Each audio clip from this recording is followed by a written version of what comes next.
तो exercise 12D के question number 12 तक कंप्लीट हो चुके हैं। आज की क्लास में क्वेश्चन नंबर 13 से स्टार्ट करेंगे। तो क्वेश्चन नंबर 13 है, a marble tile measures 12 centimetre by 10 centimetre, माने 12 सेंटीमीटर इंटू 10 सेंटीमीटर मीन्स क्या हो गया, ये लेंथ हो गई और ये ब्रेथ हो गई। तो जब इस तरह से मल्टीप्लाई के रूप में दिया हुआ है तो इसका मतलब एक लेंथ होगी और एक ब्रेथ होगी। तो लेंथ कितनी है, 12 सेंटीमीटर है टाइल की, और ब्रेथ है 10 सेंटीमीटर, सेंटीमीटर यूनिट में गिवन है।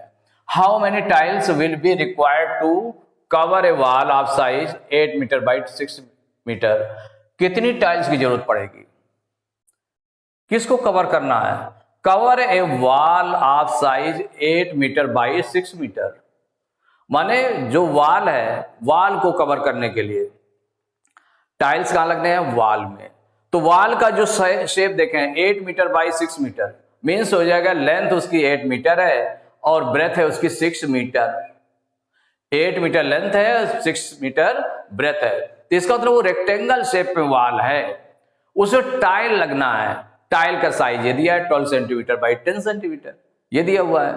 तो इसका मतलब है जो टाइल लगेगा कहां पर लगेगा, उसके एरिया में।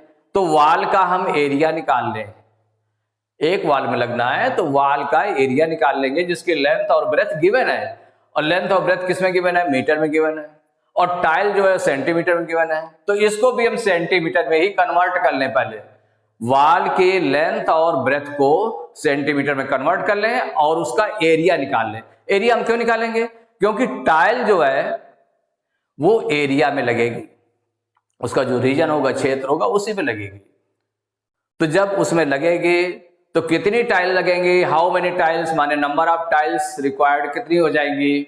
तो जो एरिया निकलेगा, एरिया को one tile, area of wall को एरिया ऑफ वन टाइल से डिवाइड कर देंगे तो नंबर ऑफ टाइल्स निकल आएंगी। तो देखिए इसमें जो सबसे पहले स्टार्ट करते हैं मार्बल टाइल मेजर्स। तो जो टाइल है वो गिवन है आपकी, तो length of tile, length of tile equal है 12 centimetre and breadth of tile, breadth of a tile equal है 10 सेंटीमीटर। इससे हम एरिया निकाल लें, एरिया ऑफ टाइल, क्योंकि एरिया की नीड पड़ेगी। तो area of a tile equal हो जाएगा लेंथ इंटू ब्रेथ, इक्वल हो जाएगा 12 इंटू 10। अब इसको चाहे तो हम इतना लिखा रहते या मल्टीप्लाई भी कर ले भाई, अगर इजी है तो हम मल्टीप्लाई करके लिख सकते हैं, नहीं तो क्या है, डिवाइड करने में अगर बड़े नंबर्स होते हैं तो जब मल्टीप्लाई के रूप में लिखे रहे हैं, मतलब इस फॉर्म में लिखे रहे हैं और फिर डिवाइड करते हैं तो वो इजी पड़ता है, बस इतना है। जैसे इसको मल्टीप्लाई कर लिएगा, 12 10 जा 120 सेंटीमीटर यूनिट थी, सेंटीमीटर स्क्वायर हो जाएगा। तो एरिया ऑफ अ टाइल आ गया। अब इसके बाद में wall, length of wall, length of wall equal है 8 मीटर। इसको कन्वर्ट करेंगे सेंटीमीटर में तो 1 मीटर में 100 सेंटीमीटर होते हैं, तो 8 इंटू 100 सेंटीमीटर इक्वल हो जाएगा 800 centimetre. Now breadth of wall, breadth of wall equal है 6 मीटर, इक्वल हो जाएगा 6 इंटू 100 सेंटीमीटर में कन्वर्ट कर लिया गया तो इक्वल हो जाएगा 600 सेंटीमीटर। अब area of wall, area of wall equal length into breath, तो जो इसकी लेंथ और ब्रेथ है वॉल की उसको मल्टीप्लाई करेंगे तो 800 इंटू 600। देखिए 8 और 6 का मल्टीप्लाई करें, 8 6 जा 48, और जितने जीरो उतने काउंट करके उसमें लिख देते हैं हम, उतने जीरो हम लिख देते हैं उसमें। तो क्या हो जाएगा 1 2 3 4, 4 जीरो लगा दें, 1 2 3 4, इतने सेंटीमीटर स्क्वायर एरिया था, यूनिट आपने लिख दी।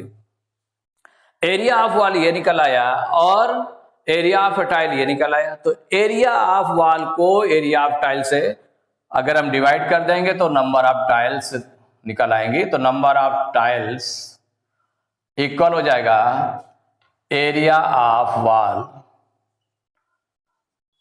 Upon area of tile, area of अ आप देखो डिवाइड करेंगे तो एरिया ऑफ वॉल कितना है 48,0,0,0,0 40 हो गए अपॉन 120। देखिए 10 से 10 कैंसिल हो गया, 12 की टेबल आती है आपको, 12 से डिवाइड कर लें तो 12 1 जा 12 1 टाइम गया। अब 12 से 48,000 को डिवाइड करना है तो 12 4 जा 48, 12 4 जा 48। अब 3 0 और लगे हैं उसमें तो अब 12 0 जा 0, 12 0 जा 0, 12 0 जा 0 अरे 3 0 और आ जाएंगे। तो अब इसमें क्या है, अब सीधे 12 4 जा 48 डिवाइड हो गया। अब 3 0 और है तो 3 0 आपने लगा दिया क्योंकि 0 0 ही आएंगे तो इक्वल हो जाएगा 4000 टाइल्स।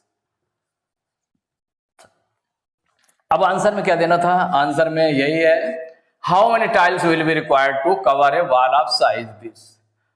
तो हो जाएगा 4000 tiles will be required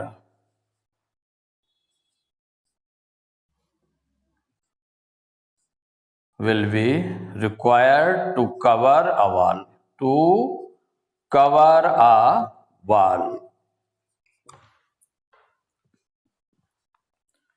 Question number 14. Find the area of a square whose diagonal is 5√2 centimetre. देखिए डायगोनल गिवन है, क्या निकालना है, एरिया ऑफ स्क्वायर निकालना है। देखिए एरिया ऑफ स्क्वायर का फॉर्मूला क्या होता है, साइड स्क्वायर, अगर साइड गिवन है तो। दूसरा फॉर्मूला क्या होता है एरिया ऑफ स्क्वायर का, half into diagonal square, half into diagonal square, माने 2 फार्मूले होते हैं। अगर साइड गिवन है तो साइड स्क्वायर होता है, अगर डायगोनल गिवन है तो हाफ इंटू डायगोनल स्क्वायर।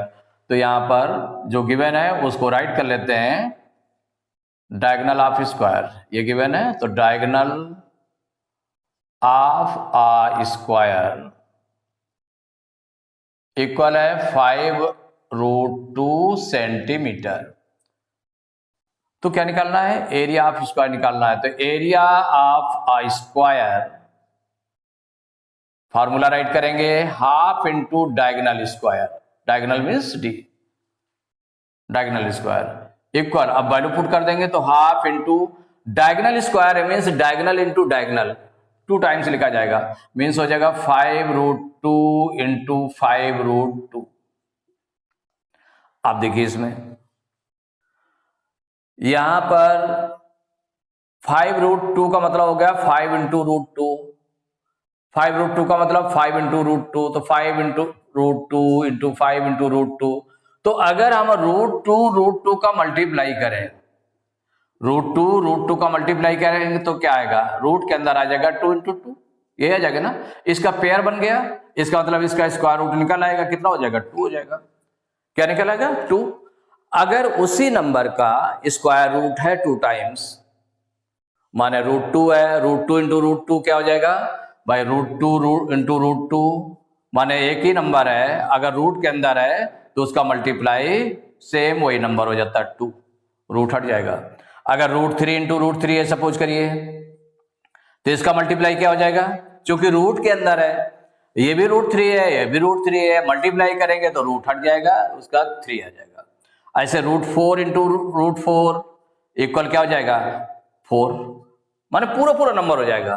तो यहां पर क्या बना आपका 1/2 इंटू 5 इंटू 5, ये हो गया 5 इंटू 5 हो जाएगा, और ये हो गया √2 इंटू √2, √2 इंटू √2 क्या हो जाएगा 2 आ जाएगा, कितना हो जाएगा 2।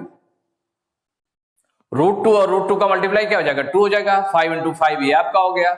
अभी आपने मल्टीप्लाई नहीं किया है, 5 इंटू 5 लिखा, √2 का मल्टीप्लाई कर दिया 2 आ गया। अब देखिए 2 से 2 कैंसिल हो जाएगा, 2 1 जा 2, 2 1 जा 2, क्या आ गया, अब ऊपर बचा 1 into 5 into 5 into 5, 5 into 5 into 1, 1 into 5 into 5 into 1, यही बचा ना। लेकिन 1 का मल्टीप्लाई किसी भी नंबर में करते तो वही नंबर रहता है, इसका मतलब 1 से कोई मतलब नहीं, कितना आ गया 5 इंटू 5 आ गया, तो 5 5 जा 25। अब एरिया की यूनिट चूंकि सेंटीमीटर में गिवन था इसलिए सेंटीमीटर स्क्वायर, यही आंसर हो गया। तो question number 15, a carpet is 30 metre long and 80 centimetre wide, length और ब्रेथ गिवन है कारपेट की, find its cast cost find करना है, इसकी कॉस्ट फाइंड करना है, और उसमें रेट क्या दिया है 150 रुपये पर स्क्वायर मीटर। पर स्क्वायर मीटर मीन्स हो गया 1 मीटर स्क्वायर की जो कास्ट है कारपेट की वो 150 रुपीज है पर स्क्वायर मीटर, माने 1 मीटर स्क्वायर की कास्ट। इसका मतलब है कारपेट का हमें एरिया निकालना पड़ेगा, स्क्वायर मीटर में निकालना पड़ेगा, क्योंकि लेंथ आपकी मीटर में है इसकी कारपेट की, और ब्रेथ जो है वो सेंटीमीटर में, तो सेंटीमीटर को भी मीटर में कन्वर्ट करना पड़ेगा। तो जो इसमें गिवन है उसको पहले राइट कर लें। Length of carpet, length of carpet equal हो गया 30 मीटर। ये 30 मीटर में ऑलरेडी है, 30 मीटर में, क्योंकि जो उसका रेट दिया वो पर स्क्वायर मीटर दिया है, तो जब दिया है तो इसका मतलब मीटर में हमें चेंज करना पड़ेगा। तो length of carpet equal to 30 metre. अब है ब्रेथ ऑफ कारपेट इक्वल है 80 सेंटीमीटर। ये सेंटीमीटर में, किसमें, सेंटीमीटर में, 80 सेंटीमीटर। तो जब सेंटीमीटर में, तो सेंटीमीटर को मीटर में कन्वर्ट कर लें, तो सेंटीमीटर में कन्वर्ट करेंगे तो क्या हो जाएगा 100 से डिवाइड करना पड़ेगा। 1 सेंटीमीटर में 1/100 मीटर होते हैं, तो 80/100। अब ये मीटर में कन्वर्ट हो गया। अब इसको चाहे तो पॉइंट में निकाल सकते हैं, लेकिन पॉइंट में निकालने की नीड नहीं है। कैसे निकालें, इसको सिंप्लीफाई करने के लिए देखिए, अब ये 0 से 0 कैंसिल हो गया, या 20 से दोनों डिवाइड हो जाते हैं। 24 जा 80, 25 जा 100, कितना आ गया 4/5 मीटर, इतना आ गया। तो ब्रेथ ऑफ कारपेट आ गई। हमें क्या निकालना पड़ेगा इसका, चूंकि रेट दिया है पर स्क्वायर मीटर दिया है, इसका मतलब इसका एरिया हमें निकालना पड़ेगा। तो area of carpet, area of carpet equal to, पहले formula length into breadth equal, length निकाला 30 मीटर है, इंटू ब्रेथ 4/5। अब 5 से 30 कैंसिल हो जाएगा, 5 1 जा 5, 5 6 जा 30। अब 6 और 4 का मल्टीप्लाई कर लें, 6 4 जा 24 metre square. Area of carpet निकाला है 24 मीटर स्क्वायर। अब रेट गिवन है, तो रेट ऑफ कारपेट गिवन है, तो रेट ऑफ कारपेट ये गिवन है 150 रुपी पर मीटर स्क्वायर, ये गिवन है। तो कॉस्ट ऑफ कारपेट क्या हो जाएगा, कॉस्ट ऑफ कारपेट इक्वल जितना एरिया ऑफ कारपेट आया है उसमें रेट का मल्टीप्लाई कर देंगे, मीन्स हो जाएगा 24 इंटू 150 भाई 15 का मल्टीप्लाई कर लें, 24 और 15 का मल्टीप्लाई कर लें, 0 लगा, एक 0 लगा देंगे। तो 15 4 जा 60 की 0 करी 6, 15 2 जा 30 और 6 36, और एक 0 है, एक 0 लगा दिया, माने 3600 रुपीज आ गया। ये क्या निकला, कॉस्ट ऑफ कारपेट। ये पूछा गया था, फाइंड द कॉस्ट। तो cost of carpet equal 3600 rupees. तो एक्सरसाइज 12D के क्वेश्चन नंबर 15 तक कंप्लीट हो चुके हैं।